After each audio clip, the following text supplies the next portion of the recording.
Ẹ̀yin èèyàn lè wo lẹ ṣe káàbọ̀ sí Báṣọ́lá Gist TV. Ṣé àlàáfíà dé wà gbogbo lẹ́kọ̀ọ́? Bí a ṣe gbọ́ ò, wọ́n ní Queen Naomi wọ́n ní wọ́n wá sí inú palace o. Wọ́n ní àwọn àti Dr. Elizabeth wọ́n ní wọ́n gbé ìgbésẹ̀ láti fáyà laundryman èyí tí àǹtí wàhálà tí wọ́n háyà sí inú palace kábíyèsí.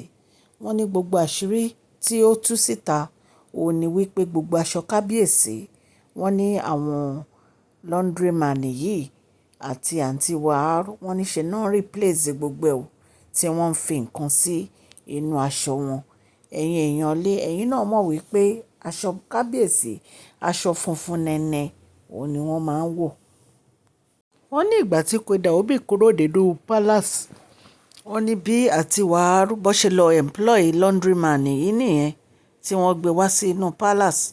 Wọ́n ní àtìgbà yẹn ni wọ́n ti bẹ̀rẹ̀ sí change aṣọ ara kábíyèsí èyí tí wọ́n ń wọ̀ tí wọ́n ń fi àwọn aṣọ míì tí wọ́n ń kó mọ́ àdẹ̀mọ́ nǹkan tí wọ́n ṣe sí ara àwọn aṣọ yìí. Ṣùgbọ́n wọ́n ní ìyá nífá wọ́n ní àwọn ni wọ́n gbé ìgbésẹ̀ yìí tí wọ́n sọ gbogbo ẹ̀ pé wọ́n ti fi nǹkan sí àwọn aṣọ tí kábíyèsí ń wọ̀ pé ìgbésẹ̀ tí ó ṣe kíákíá kí wọ́n gbé ìgbésẹ̀ yẹn nítorí pé àwọn èèyàn yìí wọn ò dúró lásán. So wọ́n ní nǹkan tó mú Queen Naomi wá sí inú palace kábíyèsí nìyẹn pé àwọn àti Dr. Elizabeth náà jọ wo bí wọ́n ṣe lè tún gbogbo nǹkan tó ṣẹlẹ̀ yìí ṣe ni wọ́n fi fáyà. Wọ́n ní kì í ṣe laundryman ẹyọ kan náà fáyà o. Wọ́n ní wọ́n tó bíi mẹ́ta tí wọ́n fáyà tó jẹ́ pé wọ́n mọ̀ pé wọ́n ní ọwọ́ sí irú ọ̀rọ̀ báyìí. Ẹ̀yin èèyàn lé bí a ṣe gbọ́ allegedly nìyẹn. Ẹ jẹ́ kí n kí ẹ̀yin olólùfẹ́ mi ní ilé lóko àti ní ẹ̀yìn òdì. Ẹ káàbọ̀ sí Mashola Gist TV. Mashola Gist TV àtúndé. Mashola Gist TV àtúndé. Àtúndé bí a ṣe ń dé. A kí ọmọdé a kí àgbà. Ẹ káàbọ̀ sí Mashola Gist TV. Mashola dé o àtúndé. Àgbé tuntun dé. Àgbé tuntun dé. Àmú gist alálùbáríkà wá fún yín lórí public gist, lórí royal gist, lórí celebrate gist. Mashola túndé o àtúndé. Mashola Gist TV àtúndé. Ẹ̀yin èèyàn lé ẹ káàbọ̀ sí Mashola Gist TV. Ẹ kàn sí wa ní Mashola Gist TV @gmail.com tí ẹ bá ní ìpolówó ọjà lọ́lọ́kan òjọ̀kan. Ẹ̀yin èèyàn lé bí a ṣe ń sọ gist yìí lọ. Wọ́n ní Queen Naomi wá sí inú palace pé wọ́n ní láti fáyà laundryman èyí tí àǹtí wàhálà tí wọ́n háyà sínú palace pé gbogbo aṣọ tí kábíyèsí ń wọ̀ gbogbo ẹ̀ ni wọ́n ti pààrọ̀ mọ́ kábíyèsí. Wọ́n ti pààrọ̀ mọ́ wọn lọ́wọ́ pé àdẹ̀mọ́ irú iṣẹ́ tí wọ́n ṣe sí àwọn ará aṣọ yẹn.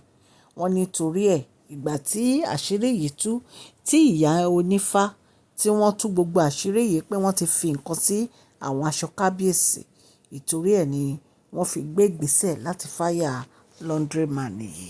Wọ́n ní gbogbo àwọn aṣọ tí wọ́n pààrọ̀ yìí wọ́n ní àwọn aṣọ tí wọ́n ń ṣe àwọn aṣọ tó yẹ kí kábíyèsí máa wọ̀ ni. Torí bí a ṣe gbọ́ wọ́n ní cotton 100% cotton ló yẹ kí kábíyèsí máa wọ̀. Wọ́n ní ṣùgbọ́n wọ́n ti pààrọ̀ gbogbo àwọn aṣọ yìí. Wọ́n ní wọ́n ti fi àwọn nǹkan kan sí allegedly bí a ṣe gbọ́ nìyẹn o ẹ̀yin ará lé. So wọ́n ní Queen Naomi gbé ìgbésẹ̀ láti fáyà laundryman àtàwọn tó fọwọ́sowọ́pọ̀ láti ṣe iṣẹ́ ibi yìí. So wọ́n ní ìsìn wọ́n ní ìgbésẹ̀ tí Dr. Elizabeth àti Queen Naomi ń gbé lórí gbogbo àwọn ìwà èyí tí ó ń ṣẹlẹ̀ nínú palace tẹ́lẹ̀ tó jẹ́ pé gbogbo wọn kàn ń ṣe bó ṣe wù wọ́n ni. Wọ́n ní ẹni tó bá ta fèlèfèlè wọn náà ń lè dànù ni. Nítorí pé wọ́n ní ìyá nífá wọ́n ní ṣe ni wọn ò jókòó lásán. Wọ́n ní wọ́n ń tú àṣírí gbogbo wọn ni. Ọwọ́ tí wọ́n bá gbé gbogbo ẹ̀ ni wọ́n ń sọ. Ẹ̀yin èèyàn lé allegedly bí a ṣe gbọ́ nìyẹn. A dẹ̀ ní kí a wá fi tó ẹ̀yin ará lé létí. A dúpẹ́ lórí gbogbo etí tó ń gbọ́ wa o. Ọlọ́run Elédùmarè aláàánú a máa wà pẹ̀lú ilé àti ọ̀nà yín kò ní dojúrò o. Ní agbára Ọlọ́run gbogbo nǹkan tí ẹ bá dáwọ́lé a máa yọrí sí rere o. ọwọ́ yín ò ní kan ìsàlẹ̀ àpò. Ẹ má gbàgbé kẹ́ subscribe, ẹ̀yin tẹ́ bá ti subscribe, ẹ̀yin tẹ́ dẹ̀ ti subscribe, tẹ́ ń share, tẹ́ ń like, tẹ́ ń comment. A dúpẹ́ lọ́wọ́ yín, Ọlọ́run á bá mi gbọ́wọ́ yín sókè o. Òkè òkè ni ọlá yín á máa lọ o. Ẹ bá wa fún fídíò yìí ní thumbs up o. Please share this video, like and subscribe. God bless you all.